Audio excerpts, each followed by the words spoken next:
What's up everyone? This video is going to be looking at West Ham versus Liverpool, and West Ham pulled out the victory 3-2 after a few controversial decisions, but at the end of the 95 minutes they played exceptionally well, especially in their defensive phase, to earn the victory. And before we get into the tactics on how they do it, please check out both my books. They're online on Amazon and there's links in the description below. Also be sure to check out Keyframe. It's how I made this video. There's a link to that also in the description, but let's get right into the video. So West Ham went with a 4-2-3-1, which would soon be transferred into a 4-5-1 with Declan Rice and Souček as the two holding midfielders protecting their back line, and these two players were crucial throughout the match. In their offensive phase they played very direct, but the difference between Declan Rice and Souček playing in this holding midfield role is Declan Rice played primarily through the half space, often as a deep lying playmaker, as we see here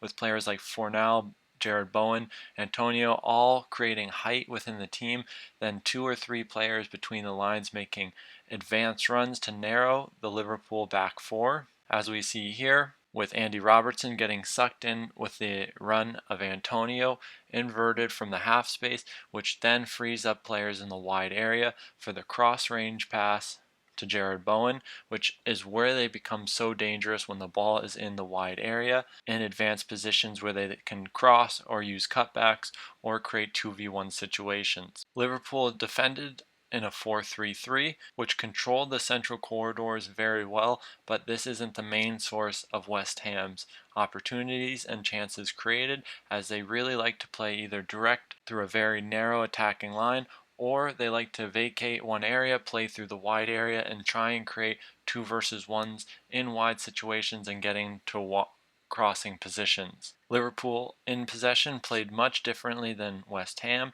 as they went with two central defenders and Fabinho in front of them with a 2-1 rest defense to control Antonio in transition, who acted mainly as the target player to have their outlet when they would defend deep and allow them to then transition offensively effectively. Behind him they went with a 4-5-1 or a 4-4-1-1 depending on how you want to look at it, but usually it was Fabinho, the player on the ball, or an advancing central defender that would pull out one of the three central midfielders, and they would try to then look to create positional superiority to control the players between the lines. We had a narrow front three with Mane in this situation going in the wide area and allowing Andy Robertson to invert, so we have a narrow front three but made up of different people than we might expect. But this is very situational, and Liverpool have such great positional fluidity within their team that these are common pictures within the Liverpool side. But then they have Jordan Henderson and Alex Oxlade-Chamberlain playing as the advanced midfielders,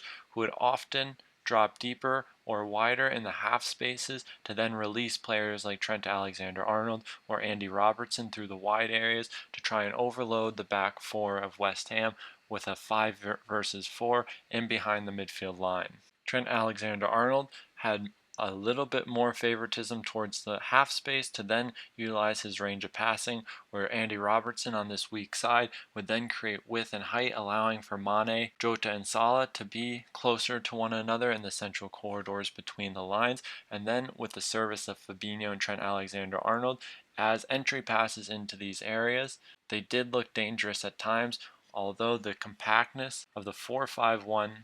of West Ham really gave a lot of problems, especially when trying to overload these central areas, because with a high number of players in the central corridors and against a very compact low block, teams tend to get hyper compact, and playing through these areas become very difficult. As well, with single width and protection from a midfield 5, it became very hard to progress around the block as well, with Jordan Henderson dropping into the wider area, using his range of passing from the wider area in this position, whereas now Trent Alexander-Arnold is more of a central midfielder rather than a fullback. So these two had a positional interchange in more of a diagonal sense,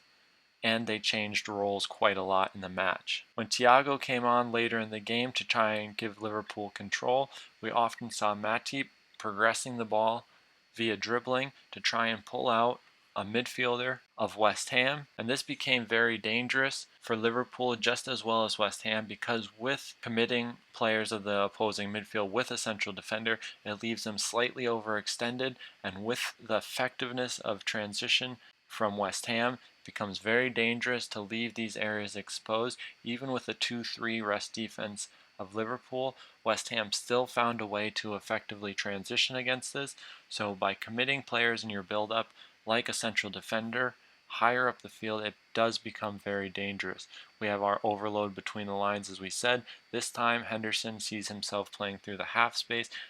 Trent Alexander-Arnold through the wide area, and then Mo Salah creating this overload in the right half space, playing higher up the field. But now both fullbacks are progressed because of the deep positioning now of Thiago being able to get on the ball and use his range of passing to find these advanced players in wide areas. But he was pretty effective in finding players between the lines, and then it was just down to how their level of control was in these tight areas with a narrow back four of West Ham. West Ham in their build-up didn't look to progress via possession on the ground against Liverpool's 4-3-3 pressing. They usually look to attract pressure and then exploit the space left in the wide areas from Liverpool's 4-3-3 setup. But they did have Souček playing as a single holding midfielder in the central corridor with, like we said, Declan Rice playing through the half space. But when West Ham would go long, there was a very structured method to it, and they were able to keep their +1 superiority at their back, which is a key point when playing direct. So having a free central defender along